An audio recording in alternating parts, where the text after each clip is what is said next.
the United States is coming to Montana. President Donald Trump is scheduled to make a stop in Big Sky Country next week on Thursday, July 5th. White House spokesperson Lindsay Walters had this to say to reporters earlier today.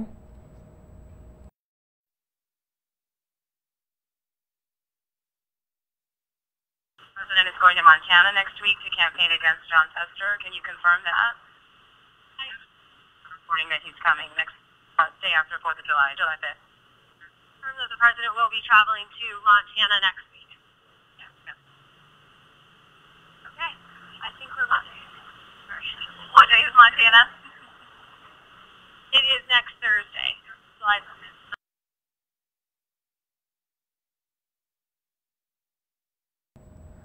The president is reportedly going to Great Falls. On the website donaldjtrump.com. Here's a screenshot of what was posted around 6:30 this evening.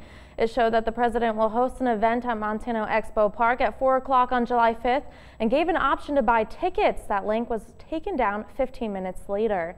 And many people believe that the president is visiting Montana in support of Matt Rosendale, the GOP candidate who will face incumbent U.S. Senator Jon Tester in the November election.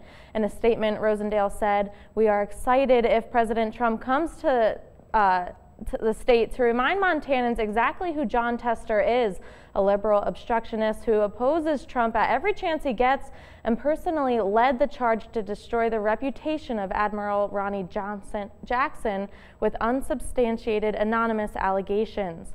We've also reached out to Senator Tester's team, and his communications director, Chris Marr, says, "We're glad to hear President Trump is coming to Montana after Jon has invited the administration several times to Montana to discuss topics important to Montana." Marr goes on to say that Jon is going to continue to find ways to work with the administration, just like he has with the 16 bills of Jon's the president has signed into law, including 3 this past month, and he will definitely not stop fighting to defend Montana. And joining us now is Curtis. And Curtis, it hasn't been the summer night